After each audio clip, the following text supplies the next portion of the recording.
So pre-batch cocktails are having a big moment right now, and there's a good reason for that. They're super fun and they make your life easier. Let's say you're coming back home after a long day at work, want to wind up enjoying a delicious cocktail but don't feel like making it, or if you're having some friends over and don't want to get smashed all night long making some drinks, well, pre-batch cocktails is the solution for you. And what I like even more is when they're perfectly chilled and diluted, so you don't even have to bother stirring or shaking the cocktail. All you have to do is to pour it in the proper glass and enjoy. Well, this is something you can achieve if you make perfectly freezer door cocktails. It's a subcategory of pre-batch drinks, it's my favorite one, and while they are very easy to make, they're still a little bit more complicated than just scaling up a regular recipe. So today I'm gonna run you through all the details you need to know if you want to make the perfect one. If you guys are ready, let's go.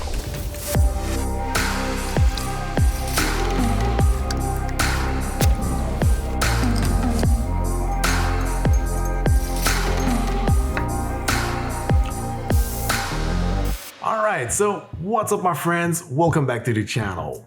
I hope you're gonna find this topic interesting today, and I have a good feeling that you will, because I've recently made a poll on the channel asking you what would be the ultimate cocktail you would like to have handy all the time. A lot of you interacted with the post actually, so I think we're onto something with this one. I put 4 choices in the answers, and the old-fashioned and Manhattan were the winners by far. But obviously, since I put only 4 choices, because that's what the app allows me to do, you came up with some pretty interesting suggestions and ideas in the comment section, but most of them were fitting in the template of an old-fashioned or a Manhattan. So today, if we cover these 2 drinks, I think we're gonna be able to cover all there is to know so you can make the perfect freezer door cocktails at home. I asked you specifically for stirred down drinks because this technique is more suited for this category of cocktails. Because we're going to place it in the freezer, we need to keep a certain ABV if we don't want it to freeze, and obviously that's harder with cocktails, including some juice. So that's one of the most important technical aspects of this technique, so that means that's our cue to run through them all. And the first one is the freezing point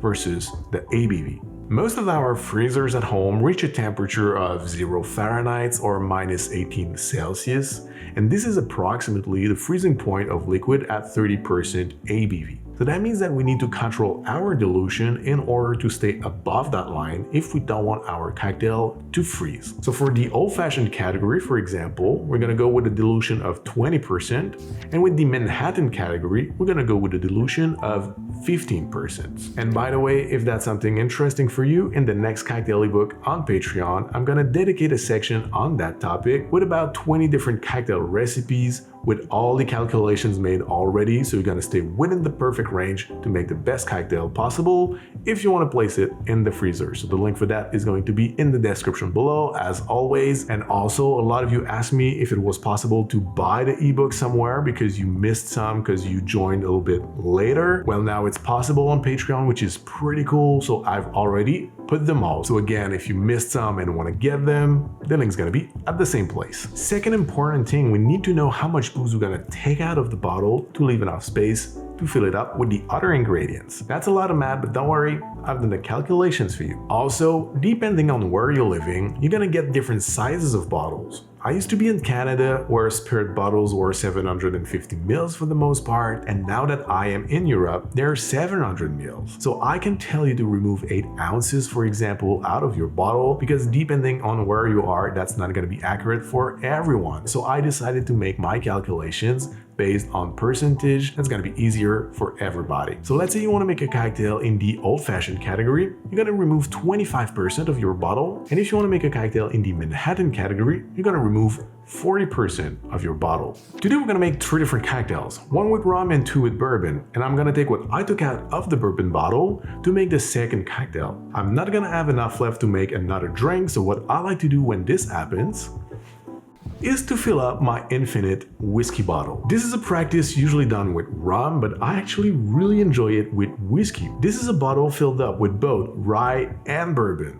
Whenever I'm about to kill a bottle that I don't have enough left in it to make a cocktail, I just dump it in that carafe and I keep track. I take notes of what I put in it, and whenever I feel for it, I pour myself a little dram and I just enjoy it. And I really like to see how it evolves over time because obviously it's never the same blend. I think it's a very fun experiment, so I highly recommend you give it a try if you happen to have some leftovers sometimes. The third important technical aspect you need to consider when you want to make batch cocktails, and this one is oftentimes overlooked, is the fact that sweetness and bitters are going to take more space in bigger batch cocktails. For example, if you multiply all your ingredients by the same ratios, your cocktail is going to be probably too sweet and the bitters is going to take over everything. So as a rule of thumb, I usually decrease my sweetness by 5% and my bitters usually between 25 all the way up to 50% depending on the recipe I'm making. I usually start making those adjustments when I reach about 1 bottle of worth of cocktails, and they get more important if the batch gets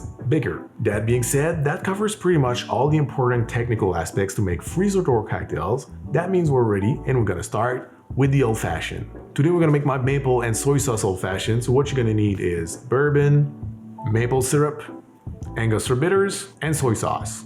First, we're going to take 25% out of our bottle to make some space for the other ingredients. My bottle is a 700 ml one, so I'm going to go with my specs. If you're using a 750 ml bottle, the specs are going to be in the show notes. So for me, that's going to be 175 ml. I'm going to remove.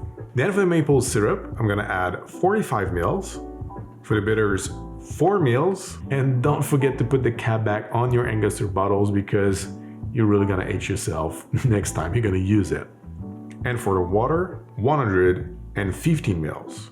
Then for the soy sauce, that's gonna be 5 drops per cocktail. This bottle is gonna yield 8.75 cocktails, so that's gonna be 43 drops. Then you put the cap on, mix it, and little pro tip here, if you can't leave your bottle of cocktails standing in your freezer, don't use natural cork. It tends to distort with the cold temperature, and if you need to leave your bottle laying in your freezer, you're gonna lose some, you're gonna make a mess. Not a good idea. So use some kind of a artificial cork instead. That's gonna be better. So then we're gonna place it in the freezer until we're ready. Actually, this one is already cold, so I am. So all you have to do now is to pour about 2.5, 3 ounces in your favorite glass over a beautiful block of clear ice.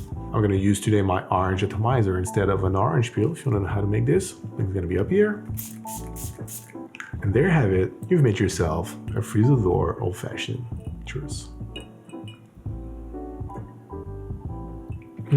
Temperature, dilution, and balance is perfect, and all you have to do is to take the bottle out of the freezer and pour yourself a couple of ounces for the perfect cocktail. It couldn't get easier than that, and I love it. Also, I would like to mention something I didn't talk about yet. I'm using on purpose a 40% bourbon because I wanted to prove that even though we're not using a higher proof spirit, these specs are not going to freeze in most of our freezers. So I think it's very important and means that anyone using any bourbon, because 40% is the lowest ABV you can get in the bourbon, you're going to be able to make this recipe without any issues. Now let's give it a try in a rum Manhattan, the Palmetto. For this one, we're gonna start with aged rum, and once again I'm using a 40% ABV rum to prove it's not gonna freeze. Then we also gonna need sweet vermouth and Angostura bitters. Then for the Manhattan style cocktails, we need to remove 40% of our rum. In my case, with a 700 ml bottle, that's gonna be 280 ml. But once again, if you're using a 750 ml bottle, the specs are going to be in the show notes. Then for the vermouth, I'm adding 155 ml, 4 ml of Angostura bitters, and 85 ml of water. Place the cap on, mix, and place in the freezer until you're thirsty. Lastly, I wanted to make a Toronto. Someone mentioned in the comments from the poll a maple syrup Toronto, and I love this idea. I also just received a brand new bottle of rye, so I thought I would use it for my batch cocktail. But then I second guessed myself. This is a sipping whiskey. I'm not gonna use it for a batch cocktail. I'm gonna keep it for my sipping nights. Instead, I'm gonna use the bourbon I took out from the bottle when we made the old fashioned.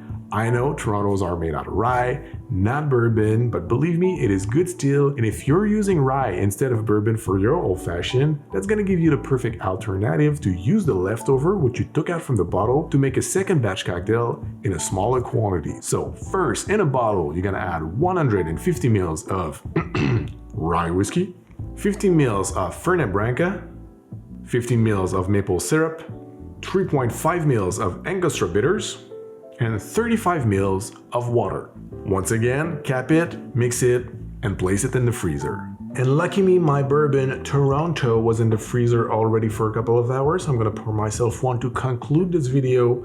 And before we go, I would like to say that when making a regular sized batch cocktail, I like to keep it in the freezer at least 6 hours before drinking it. That's when you're gonna start to get the perfect temperature, and the texture as well changes when kept in the freezer. It's gonna get thicker, it's gonna get really velvety, and it's awesome. So my friends, this is it for me today. Thank you very much for watching. I hope you find this video useful. I hope you liked it. Leave a thumbs up if you did. Don't forget to subscribe before we go, to turn that bell if you want to make sure not to miss the next one. Until then, thank you very much again. Have a great day and see you very soon.